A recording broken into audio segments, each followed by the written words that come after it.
Voilà, Bonjour. merci beaucoup, messieurs, de votre temps ce soir. Et merci à tous de vous joindre à nous pour cette visio hebdo d'Api Capital. Api Capital, la plateforme qui soutient les PME en action. Donc ce soir, on est là pour Fidencio, qui est une conciergerie numérique responsable qui simplifie le quotidien des Français en entreprise, mais pas que. Johan et Guylain sont donc les cofondateurs de Fidencio, avec des prérogatives différentes qui vont nous expliquer. Et au-delà, la trajectoire de Fidencio, qui est une société déjà presque rentable, avec une traction tout à fait intéressante, puisqu'ils ont dépassé les 200 000 euros de chiffre d'affaires. On vous la propose, cette société, au-delà du fait qu'on aime bien l'équipe, aussi parce qu'on croit dans le numérique encore plus maintenant qu'hier, et dans les services qui rendent. Je vous laisse la parole. Merci. Merci beaucoup, Antoine. Merci à tous d'être présents aujourd'hui. Et du coup, on est là pour vous présenter Fidencio, la conciergerie qui simplifie le quotidien de tous les Français. Est-ce que vous voyez tous très bien l'écran? Je suppose que oui. Ouais, impeccable. Ok, très bien. Alors, pardonnez-moi. Du coup, on est parti d'un constat simple, c'est que le bien-être au travail, c'est une problématique majeure des politiques RH. Et très concrètement, le mal-être au travail, lui, coûte beaucoup d'argent aux entreprises, jusqu'à 12 600 euros par an et par collaborateur. Sur ces 12 600 euros, 9 000 sont incompressibles, mais 3 000 restent à être optimisés avec une politique et une politique de bien-être au travail bien outillée. C'est là-dessus qu'on va venir travailler avec Fidencio. Pour vous donner un ordre d'idée, cette économie d'argent, pour une entreprise de 500 collaborateurs, ça peut représenter jusqu'à 1 million d'euros. C'est pour ça qu'on a créé Fidencio, la conciergerie digitale, qui simplifie le quotidien des Français et leur permet de retrouver un équilibre vie privée, vie professionnelle. Du coup, Fidencio, c'est quoi? C'est une plateforme web, une application sur laquelle le collaborateur peut se connecter et retrouver plus de 25 services du quotidien. Il pourra ensuite réserver son pressing, nettoyer sa voiture, une garde d'enfants express pour se simplifier le quotidien. Juste cette plateforme, du coup, elle est là pour valoriser la marque employeur des entreprises et donc elle est personnalisée aux couleurs de l'entreprise. Vous le savez, l'enjeu pour les entreprises, c'est plus seulement d'attirer des clients, mais c'est aussi d'attirer maintenant les meilleurs talents. Donc c'est pour ça qu'elles développent leur marque employeur et donc Fidencio s'inscrit dans cette démarche avec une plateforme complètement personnalisée aux couleurs des entreprises qu'on accompagne. Tout à fait.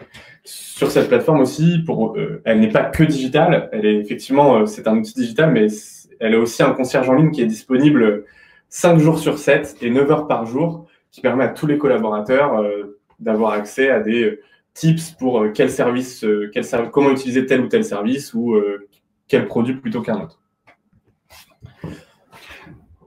Du coup, le collaborateur va retrouver un bouquet complet de services à des tarifs négociés, donc sur 8 grandes catégories qui sont les services du quotidien, le dépannage, l'aide à domicile, les cadeaux, le tout pour la voiture, les loisirs, la location de voiture, le visa et les paniers de fruits et légumes. Le collaborateur est autonome et va pouvoir réserver n'importe quel service sur la plateforme en 3 clics. Prenons l'exemple des fleurs. Eh bien, il peut commander, il choisit son bouquet, il indique l'adresse de livraison et 4 heures plus tard, c'est livré partout en France. C'est tous ces petits outils qui lui permettent de gagner du temps et de retrouver son équilibre vie privée, vie professionnelle. En moyenne, on dit qu'un collaborateur passe, enfin pas en moyenne plutôt, mais jusqu'à 1 heure par jour au travail à régler ses problèmes personnels. Je pense que ça nous touche tous, on s'y retrouve tous, on a du mal à concilier les deux. Et l'objectif pour nous, c'est de dire à l'employeur de ne pas forcément blâmer son collaborateur pour ça, mais plutôt de l'aider à réduire ce temps d'1 heure en 5 minutes grâce à un outil qu'il a déployé et qui lui permet de se valoriser. Tout à fait. On retrouve maintenant d'ailleurs les collaborateurs qui commandent le dimanche soir. Donc, Johan disait tout à l'heure que c'était important de valoriser sa marque employeur. Et bien là, la marque employeur est rentrée dans le quotidien du collaborateur. Et le collaborateur commande par exemple son panier de fruits et légumes le dimanche soir, on l'imagine bien avec son iPad dans son canapé en commandant son panier de fruits et légumes pour la semaine. Et là, l'entreprise a vraiment été active dans la simplification du quotidien. Lié à cette plateforme, on a des corners conciergerie, des corners connectés permettant le dépôt et le retrait des commandes. Très simplement, c'est des corners, c'est des casiers connectés et intelligents. À chaque fois qu'un colis est détecté et dans la box, il est détecté et le collaborateur reçoit un QR code pour pouvoir le scanner et récupérer son colis quand il le souhaite dans la journée. Aujourd'hui, Fidencio, on facilite déjà le quotidien de milliers d'employés. On a des entreprises de toute taille qui nous ont fait confiance. On a des grands groupes comme Total avec 7000 collaborateurs, mais des plus petits groupes, je m'entends, avec LinkedIn où ils sont 70 à Paris, par exemple. L'objectif, c'est de simplifier le quotidien des collaborateurs de toute taille. Le bien-être au travail, c'est plus une politique qui est réservée uniquement aux grands groupes, mais ça touche toutes les entreprises. Et avec la conciergerie digitale, on va pouvoir toucher des entreprises, comme je disais, de toute taille, chose que la conciergerie traditionnelle ne pouvait pas faire à cause de sa structure de coût, avec un concierge physique sur site qui était là pour recueillir les demandes des collaborateurs. Tout à fait. Et justement, la digitalisation de la conciergerie a permis l'automatisation des commandes. Et du coup, le collaborateur est autonome. Et nous, en tant que concierge Fidencio, on vient l'aider sur des valeurs et des actions à forte valeur ajoutée. Oui. Pardon. J'allais rebondir aussi sur le fait qu'aujourd'hui, notre parc d'entreprises clientes, il est composé à 50% de PME et grands groupes et à 50% d'acteurs de l'immobilier. Et c'est un vrai point. Les acteurs de l'immobilier sont en pleine progression dans le pourcentage qu'ils occupent. Pourquoi? Parce que, en fait, tout bonnement, le télétravail prend de plus en plus de place. Donc, ces acteurs de l'immobilier, ils ont besoin de valoriser leurs actifs pour maximiser leurs revenus locatifs. Et ils se doivent d'être force de proposition de plusieurs services. Et en plus, s'ils peuvent être digitaux et connectés, ça les arrange pour leur immeuble. Tout à fait.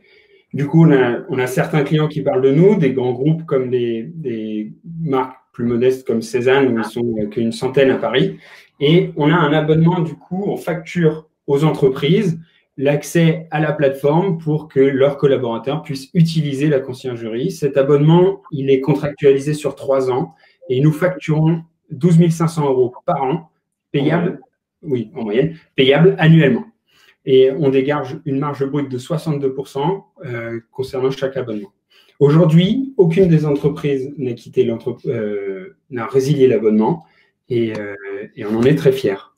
Le contrat de 3 ans, c'est une nouvelle donnée depuis qu'on a créé un partenariat. Je ne sais pas si c'était à ce moment-là que tu voulais en parler. Donc, on a créé un partenariat avec la société Rico. Je crois que Guilain va développer un peu après. Avant, le contrat était en moyenne d'1 an. Depuis peu, ils sont passés à une moyenne de 3,2 ans. Donc, c'est aussi une des avancées qu'on a voulu faire ces derniers mois. On a une autre on a un autre modèle de revenu qui est l'encaissement des commandes sur la plateforme. Du coup, à chaque fois qu'un collaborateur commande du pressing, un lavage auto, on encaisse la totalité de la prestation et nous reversons moins la commission au prestataire la somme. Ça nous permet de dégager des revenus supplémentaires de l'abonnement et du coup de maximiser la rentabilité de la conciergerie. Aujourd'hui, on a un CA prévisionnel qui est presque atteint de 275 000 €. On a fait une hausse malgré le Covid et le confinement. Mais on a de bonnes chances de croire que le confinement, justement, et l'apparence du télétravail est une très bonne nouvelle pour la conciergerie. Et justement, comme Joanne le disait tout à l'heure, avec les acteurs de l'immobilier qui souhaitent valoriser leurs actifs. Aujourd'hui, nos utilisateurs, ils ont confiance en nous, ils sont engagés. Ils dépensent en moyenne 19 € comme panier moyen. On a 3700 personnes inscrites sur la plateforme et on a un turnover de 300 commandes par mois environ. Le positionnement, le marché du bien-être au travail est aujourd'hui en pleine croissance. Il représente 16 milliards d'euros aujourd'hui en Europe, 47 milliards dans le monde. Et couplé à l'évolution de la dématérialisation de l'espace de travail, la conciergerie 100% Digital Fidencio est parfaitement alignée avec les attentes du marché. Il faut savoir que 80% des espaces de travail seront dématérialisés, VS 20% aujourd'hui, dans 10 ans, pardonnez-moi.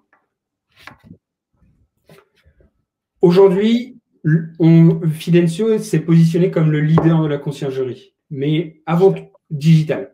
Avant tout, je voudrais faire un petit flashback sur l'apparition de la conciergerie et notamment pour vous expliquer comment elle est née. Elle est née en fait dans les tours du World Trade Center où les collaborateurs n'avaient pas le temps de descendre des tours, étaient bloqués dans les ascenseurs. Du coup, les artisans de quartier sont venus se positionner dans les étages pour pouvoir répondre à la demande des collaborateurs qui n'avaient pas la possibilité de descendre. C'est comme ça qu'on dit que la conciergerie traditionnelle est née, donc quelqu'un qui est posté et qui attend les demandes des collaborateurs. Ça a eu une belle envolée dans les années 2000, mais maintenant, c'est très coûteux pour l'entreprise, jusqu'à 100 000 € par an, et aussi, ça réquisitionne beaucoup d'espace. Quand on connaît le coût du prix du mètre carré à Paris, les entreprises souhaitent rentabiliser ces espaces autrement. Ensuite, comme concurrent, nous avons les acteurs monoservices. Donc là, ça va être le pressing qui a signé un partenariat avec l'entreprise. Et cette multiplication d'acteurs monoservices qui ont des partenariats avec l'entreprise va créer une communication brouillon. Et le collaborateur ne saura plus qui doit et vers qui il doit se tourner pour commander son pressing, son panier de fruits et légumes, etc. Ensuite, ces 5 dernières années, nous avons vu une évolution avec les conciergeries digitales, donc comme Fidencio, mais ces conciergeries digitales ont trop souvent fait la mise en relation avec des prestataires. Ce que nous, on n'a pas souhaité faire, par exemple, je vous le disais tout à l'heure avec la commande de fleurs en 3 clics, eh bien, dans les conciergeries digitales, nos concurrents, c'est encore beaucoup de mise en relation, donc c'est un simple annuaire. Et ensuite, le nombre de services disponibles sur ces plateformes est très restreint. Et nous, aujourd'hui, nous en proposons plus de 25 et nous en créons à chaque fois des nouveaux et nous en intégrons des nouveaux en fonction des demandes de nos utilisateurs. Très restreint et très statique aussi, parce qu'ils font peu évoluer leur offre et restent se cantonnent sur les services traditionnels de la conciergerie. Là où nous, on essaye d'innover, par exemple en mettant en place des services liés au télétravail pendant le confinement. On a fait on a travaillé pendant ces 3 mois sur des services qui allaient être disponibles en télétravail. Et aujourd'hui, on est une des rares conciergeries à proposer ces services aux collaborateurs en entreprise. Les conciergeries digitales, aujourd'hui, elles ont attiré les industriels parce que depuis 2015, 4 des grands acteurs de la conciergerie, les majeurs acteurs de la conciergerie digitale ont été rachetés par des industriels. Des industriels qui sont soit issus du facility management, comme Samzik pour 4 épingles ou Elior pour Alfred Conciergerie, soit de l'hôtellerie pour Accor et One Conciergerie, par exemple. Tout à fait. On vous le disait tout à l'heure, il y a eu des belles opportunités avec le Covid et le confinement. En fait, la conciergerie digitale est un allié du télétravail et on vient apporter nos services en télétravail pour le collaborateur à son domicile.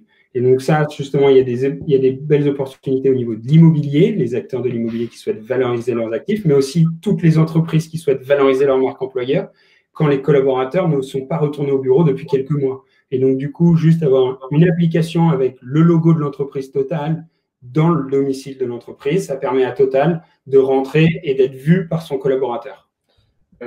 Deuxième point aussi, le corner conciergerie connecté a été un point aussi décisif pendant, post-Covid, parce que ça permet des livraisons sans contact. Et ça plaît beaucoup aux entreprises et ça leur permet même, ce corner conciergerie, d'échanger du matériel entre collègues. Voilà, le corner conciergerie devient un vrai lieu de vie, encore plus qu'avant. Tout à fait.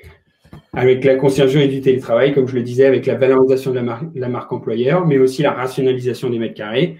Un corner conciergerie présenté comme Fidencio, c'est moins d'1 mètre carré au sol. Un corner conciergerie traditionnel, c'est 30 mètres carrés au sol. Aujourd'hui, qui se cache derrière ce projet? Qui se cache? Oui et non. Alors, il y a Johan et moi. Donc, Johan qui va être sur la partie vente en amont. Donc, c'est lui concrètement qui va signer avec l'entreprise et venir… En fait, j'accompagne les entreprises de l'évaluation de leurs besoins jusqu'à la signature. Et ensuite, l'équipe de Guilain, elle va chercher à rentabiliser, enfin pas rentabiliser, mais maximiser le taux d'utilisation sur site en déployant la solution. Tout à fait. Et on a intégré un CTO il y a 1 an et demi, justement pour développer le produit et se positionner comme la conciergerie la plus aboutie du marché. Aujourd'hui, on est une équipe de 7 personnes à temps plein sur le projet. Où est-ce qu'on en est aujourd'hui? Fidencio, la conciergerie de tous les Français. Notre ambition est de devenir la conciergerie de tous les Français et de les accompagner dans toutes leurs tâches du quotidien. Dans un premier temps, nous voulons devenir le leader de l'équilibre vie privée et vie professionnelle. Dans un second temps, nous accompagnons les particuliers en offrant nos services directement dans les immeubles des résidents. Et enfin, nous proposons nos services dans tous les lieux de vie du quotidien et créer un maillage avec nos corners pour faciliter l'échange, le dépôt et le retrait des commandes. Je vais vous faire un petit historique de Fidencio. On a démarré en 2014 on s'appelait Pressing Box. On était un simple pressing en entreprise par box. On était gratuit pour l'entreprise. Et en 2018, il y a eu un pivot stratégique sur lequel on est passé de Pressing Box à Fidencio. Et c'est là que justement on est passé d'un abonnement d'une solution gratuite à un abonnement payé par l'entreprise. On a atteint la rentabilité et le nombre d'entreprises ont continué de croître. Oui, et pour rajouter un petit détail, quand on a fait notre pivot en 2018, en fait, avec Guilain, on s'est rendu compte, donc après quelques années d'études du marché, on s'est rendu compte que notre modèle était un peu tard, mais que notre modèle n'était pas rentable. Donc, il nous restait plus que 2 mois de trésorerie face à nous. Et avec Guilain, on a fait le choix de retravailler tout le modèle de A à Z sans lever de fonds. Et en voulant nous-mêmes retravailler ce modèle et le faire devenir rentable. Et c'est ce qu'on a opéré en 2018 et c'est ce qu'on a réussi à réaliser aujourd'hui. Exactement.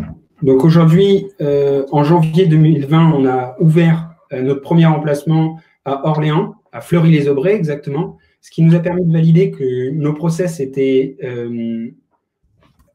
en place pour scaler l'opérationnel à distance. Avant, tous nos emplacements étaient en Île-de-France. La première ouverture en janvier 2020 en dehors de l'Île-de-France nous a permis vraiment d'asseoir nos process. Donc, du coup, après, il y a eu le confinement. Et en septembre 2020, on est devenu la conciergerie du télétravail avec l'ensemble de nos services qui sont disponibles à la fois en livraison en entreprise via les lockers, mais aussi à domicile avec un créneau réservé par le collaborateur.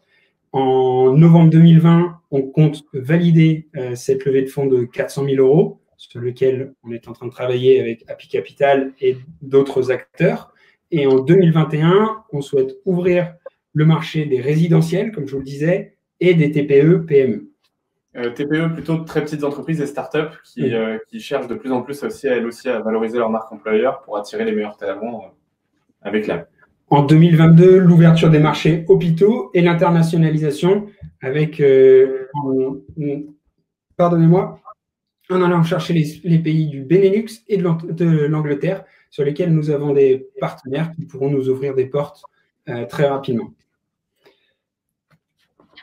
Ces 400 000 euros que nous cherchons, ils sont pour soutenir la croissance et ouvrir de nouveaux marchés. Renforcer l'avance technologique, ouvrir de nouveaux marchés et soutenir la croissance.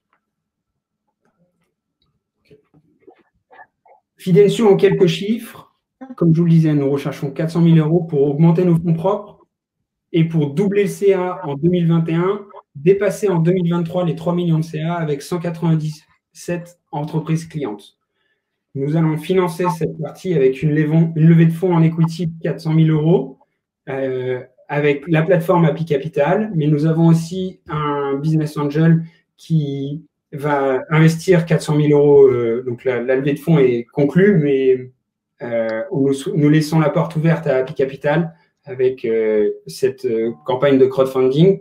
Et on complète cette levée de fonds avec un prêt BPI qui sera là pour sécuriser la deuxième levée de fonds qui opérera dans 2 ans et demi et nous laissera justement de la trésorerie de côté. Ce prêt sera juste là en sécurité. Je vous remercie pour votre temps et je vais commencer à répondre aux questions du coup. On va commencer à répondre à toutes les questions. Merci beaucoup, Johan. Guilain, c'est pas facile cet exercice. Est-ce que tu peux mettre, pendant qu'on parcourt les questions, un slide avec vos contacts, si jamais d'aucuns voulaient vous contacter directement avec vos mails. Tu aurais ça dans tes slides?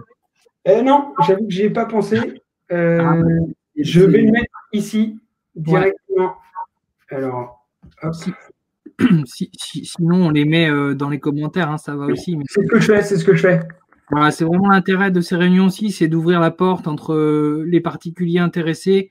Alors, pourquoi pas pour leur entreprise, hein, d'ailleurs, ça peut aussi être de là d'un investissement.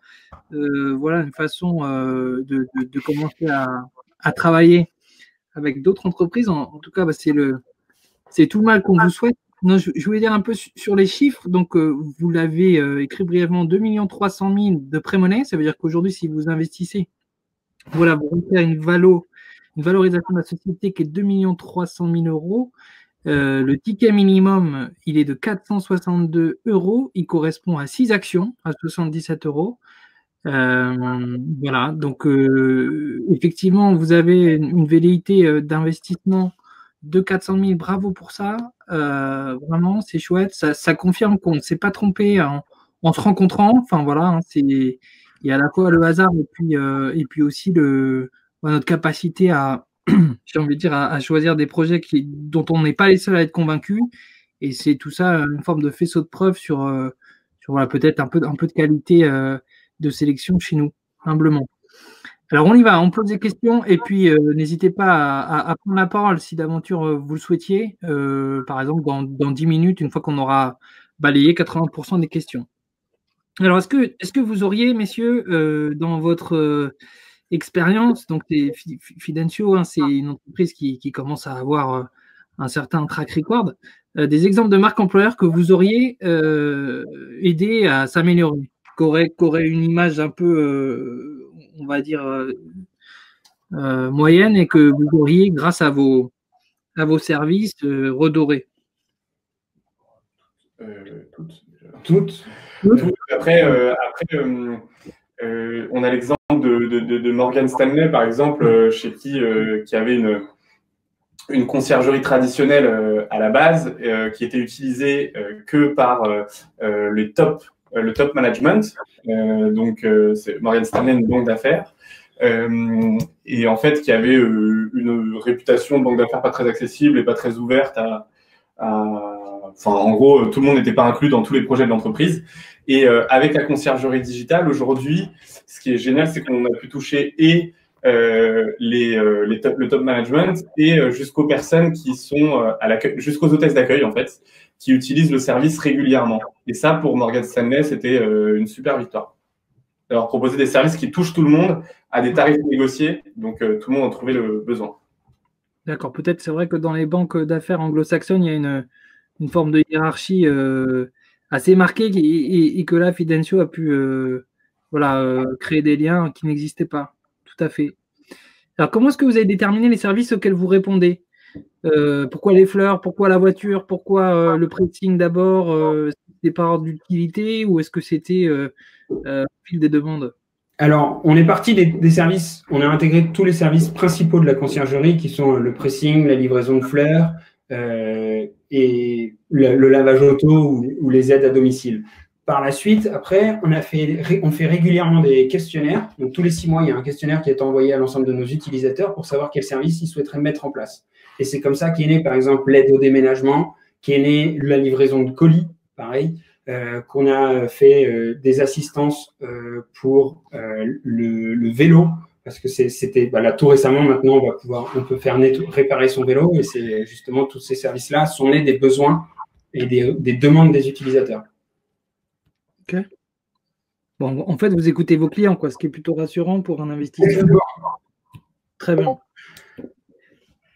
Alors, est-ce que vous avez, c'est une question de David, aussi des services autour de l'assistance informatique? Alors, oui, on fait la réparation de smartphones et plus élargi, on va jusqu'à l'iPad et les ordinateurs. Après, assistance informatique, si vous entendez venir au domicile du collaborateur pour réparer l'ordinateur, on ne le fait pas encore. On n'a pas encore eu beaucoup de demandes, même pas du tout de demandes sur ce sujet-là. Mais ça nous arrive régulièrement de faire des demandes exceptionnelles si un collaborateur a besoin d'aide sur tel ou tel sujet. Donc, on peut imaginer que les entreprises ont un service informatique, mais c'est vrai que ça m'étonnerait qu'ils se déplacent chez les employés. Donc, il y a peut-être une piste là. Alors, une question de Maël. Comment faites-vous pour délivrer des prestations en moins de 4 heures? Alors, On s'appuie sur des réseaux locaux. Par exemple, la livraison de fleurs en 4 heures, on va travailler avec FloraJet qu'on a intégré sur notre plateforme. Le collaborateur choisit son bouquet, indique l'adresse de livraison et la commande étant directement envoyée au fleuriste le plus proche. Et ensuite, le fleuriste fait le relais jusqu'à la livraison. Ok. Une question sur le casier magique. Est-ce que lorsqu'il crée le QR code, il l'envoie par mail aux salariés? C'est un mail qui dit ta commande est arrivée, voici le QR code? Il y a les deux. Il y a un mail qui part et un SMS qui part. D'accord, les deux. Ok, bon, on a vu, vous avez certains clients dont l'origine est anglo-saxonne ou même américaine, par exemple LinkedIn. Bon, alors vous couvrez les 70 personnes du siège, de la BU française. Exactement. Comment est-ce qu'on peut imaginer que Johan, avec ses ventes commerciales, il aille se répandre, je sais pas, en Irlande ou même aux États-Unis? Alors, en fait, on travaille avec des partenaires commerciaux. Comme Johan l'a dit tout à l'heure, justement, on travaille avec Rico, par exemple, qui a une force de vente de 500 commerciaux en France, mais ils ont aussi une force d'Europe en Europe. Ils ont 60 000 clients dans le monde. Et on s'appuie justement sur ces partenaires comme Rico, comme HQO, qui vont nous permettre d'ouvrir leur portefeuille client à l'étranger. Les lockers avec qui on travaille, ce ne sont pas les nôtres. C'est une société avec qui on a un accord de distribution exclusif. Et c'est une société néerlandaise, pardon Antoine? Non, mais les lockers, c'est les casiers, hein, c'est ça? Oui, exactement. Ouais, exactement. Les casiers, justement, c'est une société belge qui a des emplacements dans le Benelux et en Angleterre. Et justement, le but, c'est de s'appuyer sur cette force d'emplacement pour se développer à l'international, mais aussi en France avec Rico qui ont des entreprises partout en France. Ok. Alors, une question de Yann. Combien d'entreprises avez-vous en client? Je crois que tu l'as dit. Oui, 25. Okay. 27 depuis 2 jours. Formidable. Et c'est quoi? C'était dans quel secteur, les deux nouveaux? C'est l'immobilier. Donc, du coup, ce sont des immeubles, un qui s'appelle Matignon et l'autre Connect. D'accord. Et Matignon, il est dans le 8e, donc. Exactement, avenue de Matignon. Formidable. Et donc, moi, je n'ai pas bien compris, mais peut-être vous allez nous réexpliquer en quoi est-ce que vous rendez service sur, comment dirais-je, l'optimisation des actifs pour les acteurs de l'immobilier, en fait. Concrètement, ça se traduit par quoi? Alors, les acteurs de l'immobilier ont besoin justement d'offrir des services à leurs locataires pour que les locataires, pour remplir leur immeuble. Plus ils offrent de services, donc ça va passer par le RIE, par une hôtesse d'accueil qui est là qui est déjà formée, etc., mais aussi la conciergerie pour justement valoriser son immeuble. RIE, c'est tout ce qui est Pardon. C'est ça. RIE, c'est toute la restauration. Alors, nous, on ne fait pas la restauration. Non, bah alors, RIE, c'est-à-dire un acteur de l'immobilier va vouloir installer le RIE, justement. Et il va aussi installer la conciergerie. Ça fait partie des choses à installer pour valoriser l'actif. Et faire venir, justement, les locataires qui ont envie de quelque chose de clé en main et qui vont pas se soucier d'installer après par eux-mêmes leur conciergerie, leur RIE, etc. D'accord. Donc, RIE, restaurant inter-entreprise, c'est ça? Exactement. D'accord. Alors, dans le contexte Covid, est-ce que vous bénéficiez d'un effet d'accélération ou décélération? Vous y avez répondu. Le télétravail est-il compatible avec vos services? Mais encore plus que ça, il le rend plus utile encore, d'après ce que vous nous disiez. Exactement. Revenir là-dessus, puisqu'il y a pas mal de questions, sauf si vous aviez des choses à rajouter là-dessus. Enfin, c'est vrai que c'est un peu, comment dirais-je, on aurait pu se dire, comme vous travaillez sur une conciergerie d'entreprise, le Covid allait un petit peu vous nuire. Mais au final, comme vous avez pivoté encore en proposant des prestats à distance, directement vers les salariés ou leur domicile, bah, c'est bingo, quoi. Oui, alors en fait, c'était dans notre plan d'action de le développer, les services à domicile et de venir en télétravail. On devait le faire pour 2021. Tout s'est accéléré et pendant le confinement, on a développé l'ensemble des services. On a pu discuter et mettre en place ça avec nos partenaires pour justement que la livraison puisse se faire à la fois en entreprise et au domicile. Ok, alors une question de monsieur de Saint-Hilaire. Je vais un peu vite, hein, désolé, mais comme j'aimerais bien qu'on finisse pas à 19h30. Les factures clients, donc monsieur de Saint-Hilaire, les factures clients sont payées à quel moment durant la durée des contrats? C'est une bonne question. Alors, il y a 2 choses. On a 2 clients On a l'utilisateur sur la plateforme. Alors ça, il paye au moment de sa commande. Il enregistre sa carte bancaire sur la plateforme et il est automatiquement débité en fonction de sa demande. Et ensuite, on a un autre client qui est l'entreprise qui paye un abonnement. Et celui-ci, il est facturé en début d'année pour l'ensemble de la prestation, donc pour les 12 mois. D'accord. Donc, en fait, on peut dire que le client bénéficie des tarifs très compétitifs de Fidencio car l'entreprise s'abonne à Fidencio. C'est un peu ça l'idée. Exactement.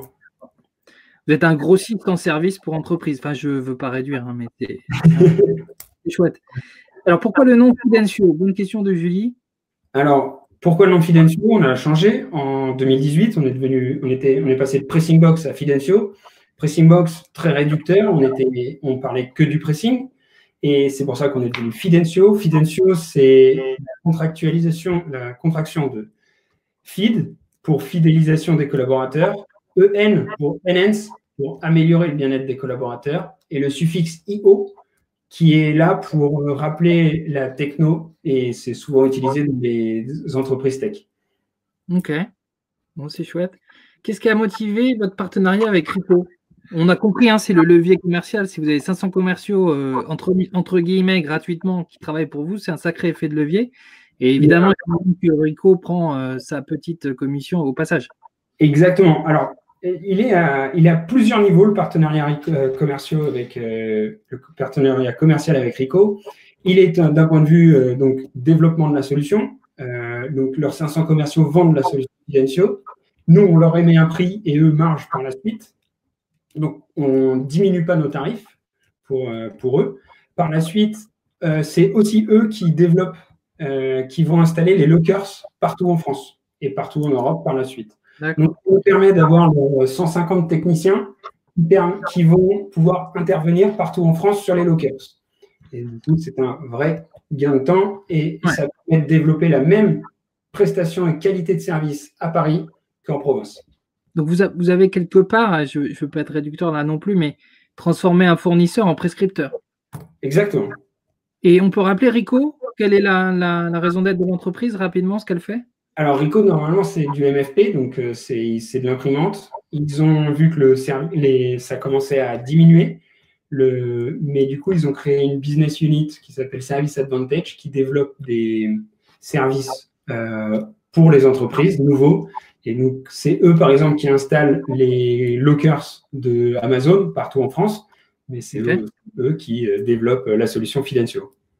D'accord. Alors, en passant, je prends une question là qui est arrivée un petit peu en first in, first out, là, mais combien de clients sur les 27 grâce à Rico? 5. D'accord. 5, exactement. Okay. Et le dernier avantage, et pas des moindres avec Rico, c'est que quand le contrat est signé avec eux, ils nous payent l'ensemble des 3 ans d'un coup.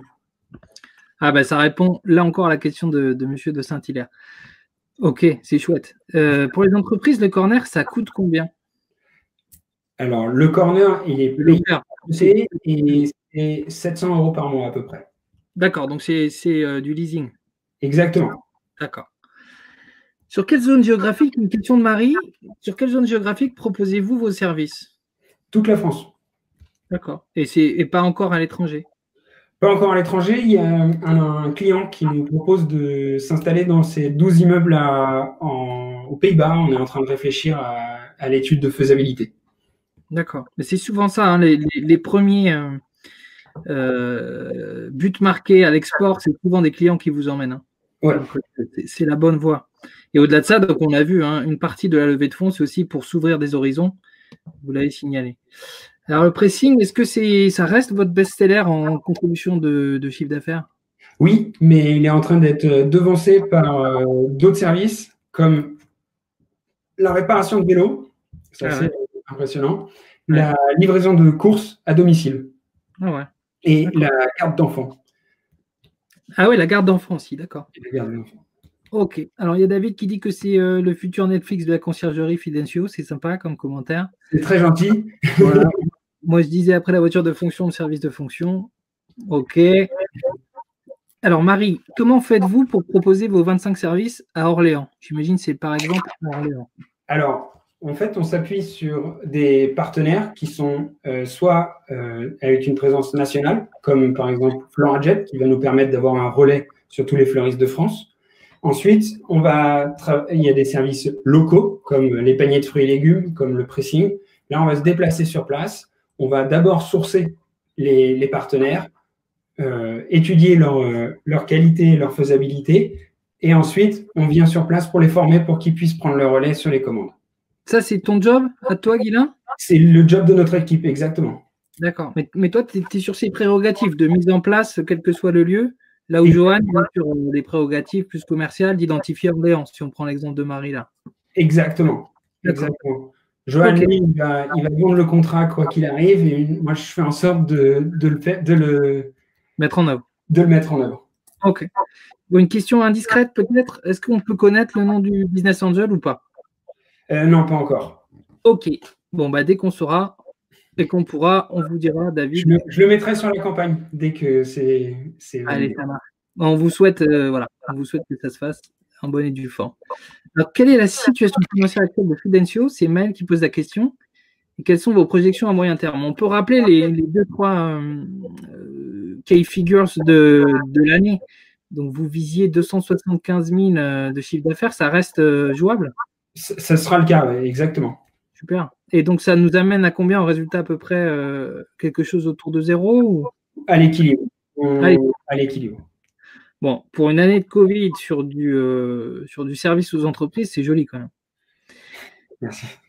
Alors, est-ce que vous faites partie du dispositif Néo Business de la Caisse d'épargne? Question de Philippe. Je ne le connais pas. D'accord. Donc, c'est un dispositif qui en fait, favorise les prêts bancaires de la Caisse d'épargne dans le cadre de, sous couvert qu'il y ait innovation d'activité, etc. Enfin, on pourra en reparler si tu veux, Guilain, après, avec plaisir. Avec plaisir. David, la Caisse d'épargne, c'est bien notre banque. On a eu le prêt PGE pour ça, mais ils ne nous ont pas parlé de dispositif Néo Business encore. Ok, bah c'est que c'est pas encore assez relayé, mais on en reparlera. D'accord. Alors Marie, comment faites-vous pour référencer les artisans les plus proches des entreprises? Alors, la stratégie est simple. D'abord, Google est notre ami. On va sourcer le partenaire. Il y a tout un tas de critères à cocher qui est regarder s'il a des notes sur Google. S'il n'en a pas, on ne va pas travailler avec lui. Si ensuite il en a, on va regarder sa note. En dessous de 4, on ne travaillera pas avec lui. Et on va pouvoir rentrer en discussion par la suite avec lui. On va le tester et l'intégrer après sur la plateforme. On a les outils pour, donc avec des back-office qu'on va pouvoir mettre à disposition du partenaire qui permettra de traiter les commandes. D'accord. Et par exemple, sur le vélo, je reprends un exemple concret, là, tu disais que c'était une contribution de chiffre d'affaires qui commençait à concurrencer le pressing. J'imagine qu'un des critères de sélection, c'est si le réparateur fait ou non, Pardon, Antoine.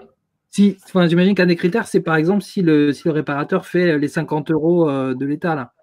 Oui, tout à fait. Tout à fait. D'accord. Au-delà des notes, en fait, les entreprises avec lesquelles on travaille le font toutes. Enfin, toutes ces aides-là sur la réparation de vélo, bien sûr qu'ils le font. Voilà, parce que bon, il y a un petit bonus de réparation de vélo là qui est bien utile, effectivement.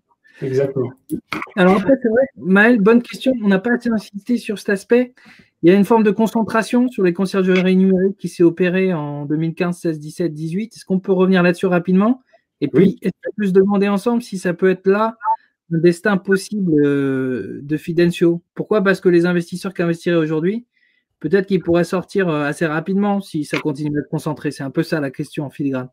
Oui, tout à fait. Il y a déjà des industriels qui nous tournent autour, qu'on n'a pas souhaité faire rentrer en investissement pour notre première levée de fonds, pour justement garder de l'indépendance.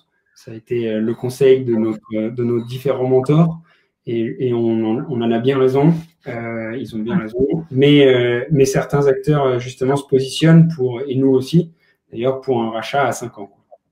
Alors, par exemple, si on prend One, qui est le plus récent, c'était à combien? Et puis, qu'est-ce qui est devenu One dans Accor?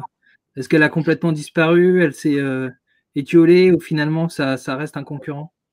Ben non, justement, c'est complètement étiolé. On l'a pas trop vu là, hein, on la voit plus trop. Le seul chiffre que j'ai de rachat, c'est Groombox par 5 à sec, 3 millions en 2015. D'accord. Donc c'est une valo déjà supérieure à la vôtre, quoi. J'imagine que des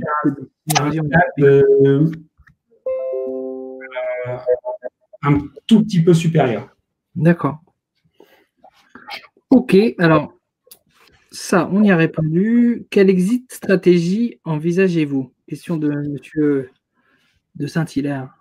Donc en gros, est-ce que vous voyez le devenir de Fidencio comme un rachat par, si ce n'est Accor, je sais pas, un gros de l'immobilier qui se dirait effectivement il y a un truc avec l'immobilier, avec la mise en valeur des actifs, ou est-ce que vous allez rester majoritaire longtemps parce que c'est là votre souhait? C'est comment vous envisagez l'avenir? On a beaucoup de choses à faire en 5 ans. On va rester indépendant. À 5 ans, en fonction des différentes propositions, on pourra vendre. Le but n'est pas encore défini, mais nous, on compte vendre à 5 ans, quoi. D'accord. Donc ça tombe bien, Guilain, parce que c'est l'horizon de fiscalité de la réduction d'impôts, parce qu'on n'en a pas parlé là, mais on a la chance cette année d'avoir une loi de finances qui nous permet, donc si on investit 462 euros, quel ticket minimum, mais on peut mettre plus, évidemment. Alors, imaginons 1000 euros dans Fidencio, on a 250 euros de réduction d'impôts cette année, donc c'est 25% de votre investissement qui se traduit, si vous le déclarez, donc en mai 2021, vous ferez votre déclaration 2020 dans une petite case qui s'appelle la 7CF, pour la petite histoire, vous mettez le montant que vous avez investi, donc par exemple 1000, et en juillet, le fisc vous fait un virement de 250 euros. Voilà, donc ce qui diminue votre risque dans l'investissement en action et ce qui forcément favorise l'orientation de l'épargne des particuliers vers les entreprises, ce qui est une bonne chose pour le pays. Voilà, donc merci de m'avoir permis par la concomitance de tes 5 ans d'horizon de souligner ça. Pourquoi je dis 5 ans? Parce qu'il faut garder les titres pendant 5 ans pour qu'on ne vous reprenne pas ces 250 euros que vous n'avez pas tous les ans. Vous les avez une fois l'année où vous avez investi. Voilà. Et la contrepartie, pour conserver ces 250 euros, c'est de ne pas céder les actions pendant 5 ans. Mais ça tombe bien, c'est ton horizon de sortie. Exactement. Et si vous sortez avant, eh bien, il y aura des solutions. En fait, si jamais avant les 5 ans, vous cédez parce que vous êtes entraîné par une clause aux mêmes conditions que les dirigeants qui céderaient, eh bien, on aura des startups à vous proposer de sorte à ce que vous conserviez ces 250 euros de réduction d'impôt. Alors, dernière question de Marie, vous souhaitez vous développer au national, voire international, quel est votre plan d'action pour y aller? Parce qu'au-delà, c'est vrai, au-delà des clients qui vous y emmèneraient, est-ce que vous avez d'autres stratagèmes? Non, pour l'instant, on veut s'appuyer de nos partenaires stratégiques pour y aller. C'est pour ça qu'on vise les pays où ils sont présents et on aura beaucoup plus de force de signer avec des entreprises qui leur font déjà confiance. Et justement, c'est comme ça qu'on compte y aller. On a déjà les relais techniques avec notre partenaire Rico et notre partenaire de Lockers, de Casier, qui peuvent se développer à l'international, qui sont déjà développés à l'international, en Angleterre et au Benelux. Et c'est sur ce réseau-là qu'on va s'appuyer. Ok. Est-ce qu'il y a une question à l'oral de quelqu'un qui n'aurait pas eu le temps de prendre la parole et qui souhaiterait le faire? Ok. Il n'y en a pas. Donc, si vous n'avez plus de questions, je vous redis un grand merci, messieurs, pour votre temps et la clarté de vos propos et la qualité de votre présentation et de la trajectoire de l'entreprise. Voilà, qu'on vous souhaite tous très bonne. Donc, je répète, notre site, c'est www.happy-capital.com. On peut retrouver Fidencio sur notre site. Il fait partie des différents projets que nous soutenons en action. La pré-monnaie, c'est 2 300 000. Le ticket minimum, c'est 462 euros. On est à votre disposition complète pour répondre à toutes vos questions. Et si jamais c'était nécessaire, j'imagine, messieurs, que vous n'aurez rien contre répondre à des questions par un contact direct. Et merci d'avoir donc donné vos contacts dans les dans le chat. Voilà, merci beaucoup. Je suis à votre disposition si vous avez la moindre question ou si vous voulez qu'on échange plus longuement sur des stratégies et notre développement. Ok, merci beaucoup à tous, bon appétit, puis bonne soirée. À bientôt. Merci.